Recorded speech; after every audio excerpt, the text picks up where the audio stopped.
My name is Claire Bennett, and I used to think the silence between my parents and me was just a pause, something that would one day be filled with love. But it wasn't. It was a decision, deliberate and final. I was never meant to be seen, only placed neatly beside their image of success, like a lamp in a room that's always turned off. I grew up in Manhattan's Upper East Side, in a brownstone that smelled of lemon oil and ambition. My father, Thomas Bennett, was the co-founder of Bennett and Royce Realty, a name whispered over oysters and dry martinis from Boston to Miami. My mother, Celeste, moved like she was born for the spotlight, dripping in silk, draped in pearls, always one cocktail breath away from another fundraising gala. And then there was him, my brother Jason Bennett. 4 years older. One laugh from him could tilt the entire dinner table in his favor. I once brought home a trophy from a state math championship. My father nodded, glanced at the paper, and said, "Jason's team made the playoffs." Isn't that great? I was 8 years old, and already learning what it felt like to be applause adjacent. They called me determined when what they meant was difficult. While Jason coasted on charm and inheritance, I built myself from scratch. I studied late into the night-aced exams and skipped social mixers. I wasn't just trying to be better, I was trying to be seen. But no matter what I did, I was always just Claire the backup plan. The one who knew when to wear nude heels, how to smile without teeth, and how to fade into the wallpaper when Jason spoke. My mother once told me at a charity brunch, "A girl should never speak too confidently. It startles people." I was 12. I remember blinking at the crystal goblet in my hand, wondering what she saw when she looked at me. A liability. An accessory. A daughter. When it came time for college, I applied to Stanford. The letter came in early March, wrapped in a thick white envelope. I ran into the living room, my voice cracking, as I read the words we are pleased to offer. But all my father said was, "Why would you want to be so far from home? Columbia has a tradition. Your brother went there." The air in the room thickened. I looked down at the letter in my hand and felt the first sharp edge of something I wouldn't name until years later: resentment. They offered to pay for Stanford, but there was a string. "We'll cover the tuition," my mother said, over steamed asparagus and sea bass, on the condition that you come home afterward and work for the firm. It's time someone from the family earned their keep. I was 18, and learning that love in our house came with terms and conditions, I said no, and the air turned to frost. My father's jaw tensed. My mother didn't cry, she didn't know how. Instead, she picked up her wine glass and said, "Then I suppose you'll figure things out on your own." And I did. I graduated from Stanford Law, near the top of my class. When I got an offer from a corporate law firm in Austin, Texas, I didn't hesitate. It wasn't California, but it was enough miles to matter. On my last night in New York, I stood outside the brownstone and looked up at the windows where light once meant home. My suitcase was heavy, but my heart was finally mine. No one came to say goodbye. Austin was loud in a way that felt like freedom: roaring trucks, laughter spilling out of food trucks, the hum of live music floating across the Colorado River. It was nothing like Manhattan's curated quiet, and I loved it immediately. I moved into a modest one-bedroom apartment off South Congress, where the walls were thin and the neighbors smiled in the elevator. I bought a green velvet couch, mismatched coffee mugs from a thrift shop, and a set of curtains in a shade my mother would have called vulgar. For the first time in my life, I owned everything in the room and not just the furniture. My job at Maddox and Lang Corporate Law came with long hours and high stakes. My days blurred into depositions and contracts, but I didn't mind. I wasn't Claire, daughter of Thomas Bennett. I was Claire Bennett, Junior Associate. My badge said so. 6 months in, I was invited to join the firm's national contracts team, a rare move for someone still so new. I earned it. No favors. No borrowed prestige. Just work, precision, and grit. That's when I met Eli Parker. It was a Saturday morning workshop. I was there volunteering for a pro bono legal seminar. He arrived late, carrying a canvas tote bag and wearing a shirt that looked like it had been folded in the passenger seat of his car. He taught literature at a local high school. Soft-spoken, kind. He had the kind of voice that made people lean in not because it was loud, but because it carried truth. We sat next to each other during the final breakout session. He asked me if contract law was ever fun. I laughed for the first time in weeks. Our first date was at a BBQ shack beside the lake. He picked me up in a rust-red truck with creaky doors. Over ribs and sweet tea, I told him about my job. He told me about the poems his students were writing. When I asked him what made him happy, he paused, thoughtful, then answered, "Still mornings. And cinnamon toast." It wasn't a whirlwind. There were no fireworks, no sudden kisses in the rain, just warmth. Quiet, constant, steady. And he never once asked me about my last name. As months passed, we built something that didn't need permission. He kept spare coffee pods in his pantry, just for me. I memorized his Spotify playlists. On Sundays, we wandered Zilker Park with iced tea in hand, watching kids chase bubbles and dogs chase kids. No one knew us. No one cared. It was perfect. Meanwhile, New York remained a distant, curated world, still spinning on its gold-plated axis. I called home out of habit, not love. My mother always answered like Ever as a guest. "How is Austin?" she'd ask, barely listening. The last time I told her I'd been promoted, she said Jason just secured a deal in Miami. "Isn't that wonderful?" I stopped calling after that. One chilly fall evening, Jason called me. Out of nowhere. "Dad needs you to sign something," he said, skipping past greetings. I raised an eyebrow. "What kind of something?" "A real estate loan. Having your name on it reassures the bank. It's nothing serious, just a guarantee. You're not actually on the hook unless something catastrophic happens." Catastrophic. I told him I'd look it over. He sent the paperwork and I saved it in a folder unread. That alone should have been a warning. A few weeks later, I was invited to my father's 70th birthday party. "Bring someone," Jason said flatly. "If you want." Eli and I talked about it for days. I warned him about the silk walls, the frozen smiles, the bone-deep judgments. He didn't flinch. "If I'm part of your life," he said, "I should see where you came from." We flew in on a December afternoon. Eli wore a navy suit he'd borrowed from a colleague. I wore the safest black dress I owned. As we pulled up to the house, my stomach tightened. The Bennett townhouse hadn't changed. The windows still gleamed like teeth. The brass handle on the front door still looked too perfect to touch. The party was everything I remembered. Waiters in white gloves, a string quartet, playing something I didn't recognize, laughter that sounded like polished silver. My mother greeted us like a socialite greeting, a mild inconvenience. "Claire, you're here," she said before turning to Eli. "And this is Eli Parker," he said, smiling as he extended his hand. "Pleasure to meet you." Her smile twitched as if she'd bitten into something sour. "A teacher," she said lightly. "How refreshing." We didn't stay long. My parents asked him nothing. Not about his work, his life, his love for me. They paraded Jason's projects, clinked glasses with city councilmen, and posed near oil paintings of themselves. As we walked to get dessert, my mother leaned in and said, "Claire, you do realize this is a family event, not a school fundraiser." The words stung like a slap across the face. I looked at Eli, who met my eyes with a calm I didn't have. We left before the cake was cut. Back in the hotel room, I stood at the window looking out at the city that raised me and never loved me. "They never saw me," I whispered. "Only the version they imagined." Eli placed his hand on my shoulder. "Then let them stay blind."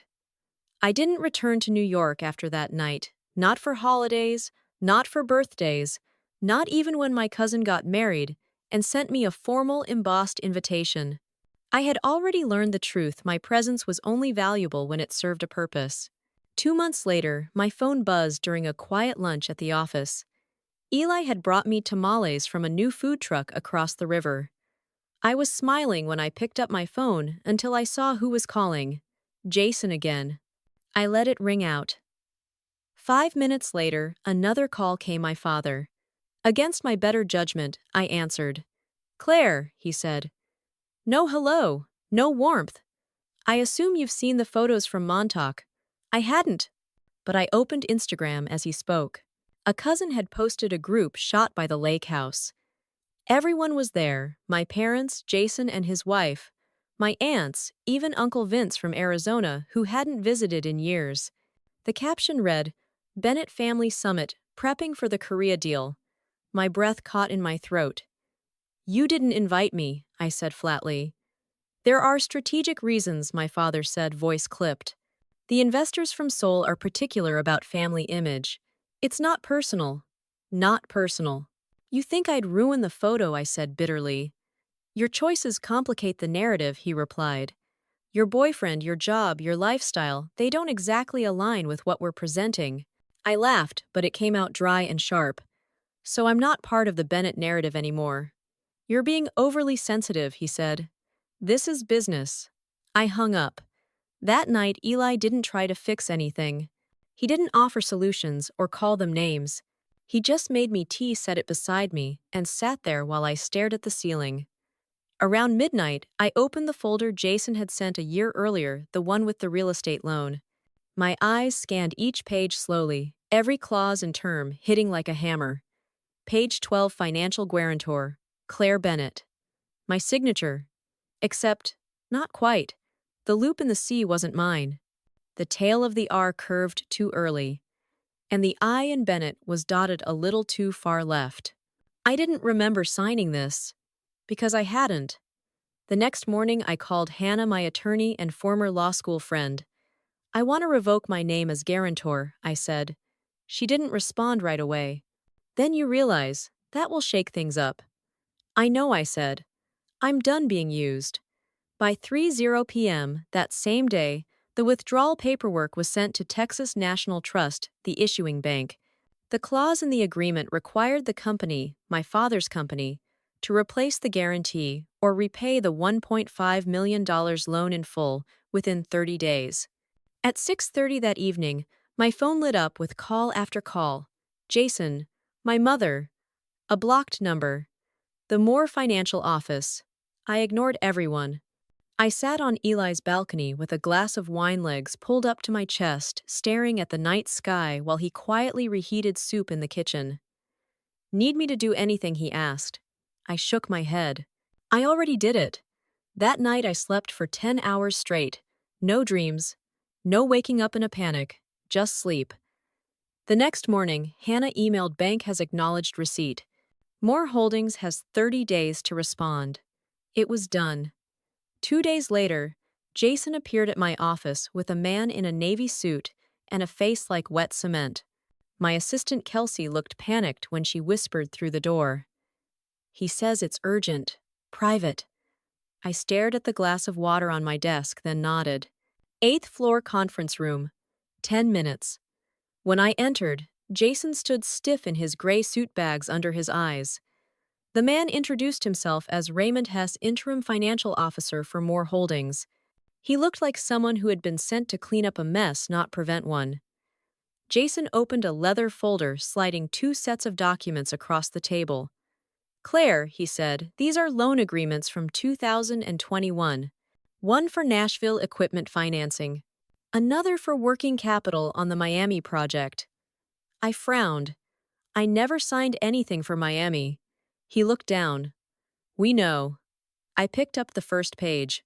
The signature was almost identical to mine, but just wrong enough to scream. The loop in the C again. The N flattened. No pause in the TT. You forged these, I whispered. Jason didn't answer. Raymond cleared his throat. We had the documents analyzed. The signatures were simulated, likely not yours. I stared at the pages, a sick feeling rising in my chest. It was Dad, wasn't it? Jason didn't speak, just nodded. I closed my eyes. It wasn't about money. Not really. It was about trust. They'd stolen my name, my autonomy, and signed it to a future I never agreed to. I want everything voided, I said, and I'll be consulting my attorney. Raymond held up a hand. We understand. We're not looking for a lawsuit. We'll cancel all related guarantees and compensate for any legal risk. Jason's voice was softer now. Claire, I should have said something earlier. I'm sorry. I looked at him. Looked. The polished surface was cracking. I saw a flicker of the brother I used to play hide and seek with in Central Park. The one who built couch forts with me before ambition replaced everything else. Every path starts somewhere, I said.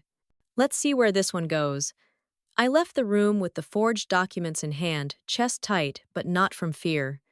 3 weeks later, I got the email. Subject official nomination. Partnership track. I stared at the screen for a full minute before exhaling. My fingers shook, but not from nerves. From relief. All those hours, late nights, rejected drafts, battles in rooms where no one expected me to hold my ground, they meant something. I left work early. That night, Eli took me back to the lakefront BBQ place from our first date. I expected a simple dinner. But after dessert, the waiter set down a small box instead of the check. Eli stood up, voice low and calm.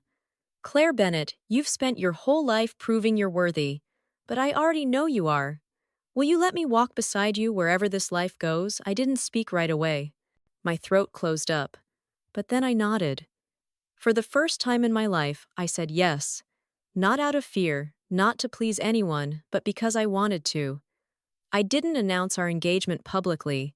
There were no sweeping Instagram posts, no champagne-fueled brunches with hashtags or matching shirts. But somehow, my mother found out. A bouquet of white tulips arrived at my office the following Monday, neatly arranged in a simple glass vase. I stood over them for a long time before I saw the card tucked into the stems. If you want, I would love to be there for your big day. No pressure, just Mom. Linda, I sat at my desk holding that card between my fingers. I stared at it, the same way I used to stare at her from the stairs as a child, watching her get ready for another gala elegant, composed unreachable. She had nothing to do with the forged documents. That much I believed. But silence was its form of complicity. For decades, she chose grace over truth, image over voice. I texted her later that evening. I'm rebuilding from the ground up. That includes boundaries. If you want to be part of my life now, the first condition is honesty. She replied 10 minutes later. I understand. I'm learning slowly, but truly. That was the first time she hadn't tried to dress her response in perfection. Meanwhile, Jason kept his word. He emailed the full digital copies of all documents related to the forged guarantees and assisted in the quiet legal process that followed. With Hannah's guidance, we reached a confidential settlement with more holdings. My name was removed from all current and future obligations. They agreed to pay restitution for the risk and confirmed that I had every right to make the story public. But I didn't, not out of fear, because I didn't need to prove anything anymore. One Friday afternoon, as Eli and I were scouting wedding venues along Lake Travis, I pulled up a local business journal on my phone while we waited for coffee. A small headline in the corner caught my eye: more holdings withdrawals from two major projects following strategic collapse. I clicked on it. The article mentioned delayed investor funds, tightening cash flow, and the loss of a high-value guarantor, causing strain across several luxury developments. I closed the browser quietly. I didn't feel joy. I didn't feel vindicated. Just closed it. 6 months later, we were married on the shore of Lake Travis, under a soft, orange-pink sky that melted into the water. No orchestra, no celebrity theater, no glittering chandeliers, just a house of friends, not my title, not my last name, me. She wore a soft jade green dress and sat quietly on the road. Just a smile that was underlying when our eyes met after the vows. After the ceremony, as I stepped off the stone path onto the grass, she reached out and hugged me. No words, just a long, quiet embrace. Then she whispered, "You've lived exactly how you wanted." And I'm proud, even if I didn't always say it. I didn't respond. I just held her hand gently. Some wounds don't need stitching, just space, time, light. That night, as fireworks bloomed above the lake and Eli pulled me into a dance beneath the string lights, he leaned in and whispered, "I've never seen you shine like this." I looked at the reflection in his eyes and said quietly, "Because for the first time, I don't have to ask permission to be myself." And that's how peace arrived, not in a loud announcement, but like the wind shifting through the trees. Soft, complete. 3 weeks after our wedding, I visited a bookstore near our apartment and picked up a blank leather-bound journal. On the first page, I wrote Claire Bennett, daughter, lawyer, wife, woman of her own making. I closed it slowly, pressing my palm to the cover. Not because I needed to capture the moment, but because I knew this was no longer the end of a chapter. It was the beginning of a story no one else would write for me. The weeks after our wedding passed, in a kind of quiet harmony I had never known before.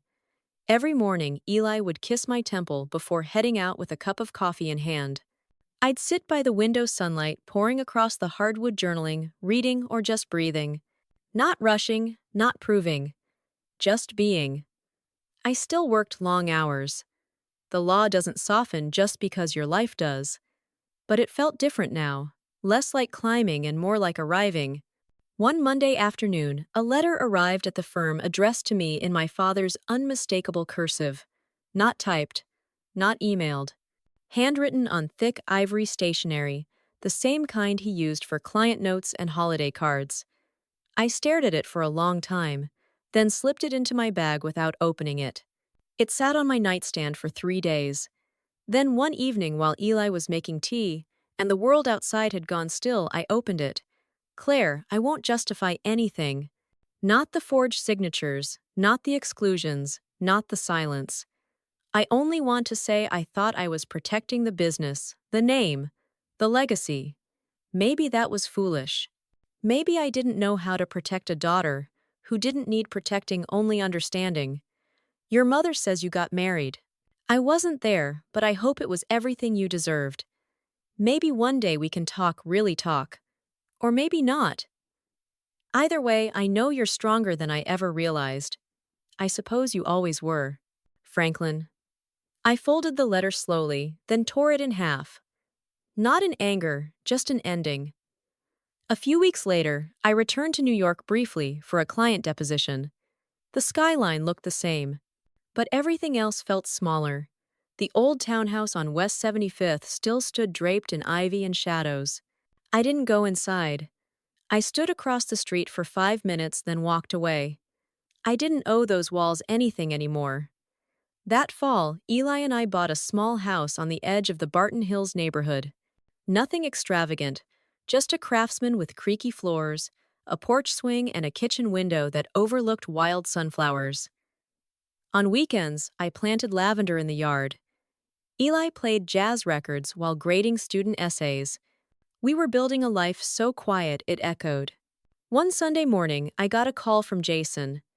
He was moving out of the penthouse, taking a job in Chicago, and wanted to grab lunch before he left. I agreed. He was waiting for me at a small diner off Fifth, and Elm wearing a gray hoodie instead of the usual tailored suit. "Claire," he said when I sat down, "I don't expect you to forgive Dad, but I hope you'll believe me when I say, I wish I'd seen it sooner. I wish I'd stood up for you sooner."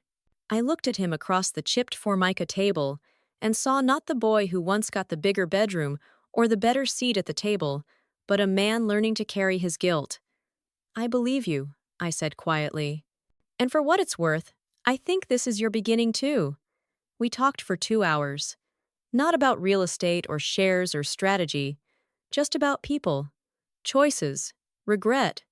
As we stood outside, Jason hugged me, eyes glinting. "Take care of that husband of yours," he said, trying to sound light. "He's the first man I've met who makes you laugh without you looking over your shoulder." That night, I told Eli about the conversation. He simply nodded and passed me a bowl of fresh peaches he'd picked up from the market. Life had become simple, but not small. On our first anniversary, Eli gave me a key, A small brass one tied with twine. To the writing shed, he said, pointing out back. I blinked. We don't have a writing shed. Yet he smiled. It took 2 months, some scrapwood, and weekend trips to Home Depot. But by winter, we had I tucked under an old oak tree with a desk, a bookshelf, and a window that opened to the sound of birdsong. That's where I began writing my first book. Not a memoir, but a story about a woman who walked away from gold to find her soul among wildflowers and second chances. It wasn't about revenge or reckoning, just the quiet victory of becoming whole. The world kept spinning, more holdings restructured. My father's name began to fade from the business magazines, but none of it mattered anymore. I still get texts from my mother. Not often. Just photos of a sunrise or a new book she liked. Sometimes I replied. Sometimes I didn't. Forgiveness had become less of a door and more of a window one. I could open a crack when the weather felt right. And love had become something sacred and real, not flashy or conditional. Just warm hands, shared silence, and a life where I no longer had to explain who I was to be accepted. I used to think freedom was something you earned by running, but now I know it's something you claim by standing still and saying, "This is who I am, take it or leave it."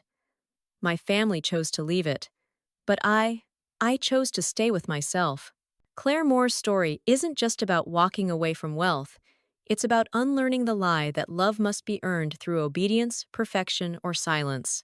For most of her life, she stood quietly in the shadows of a legacy built on power and appearance, trying to carve out space for her own voice. She was the brilliant daughter, dismissed the loyal child, used the sister forgotten when convenience called. And yet she never stopped searching for something real, something that couldn't be bought or faked. It took betrayal in black ink and silence loud enough to shatter to wake her fully.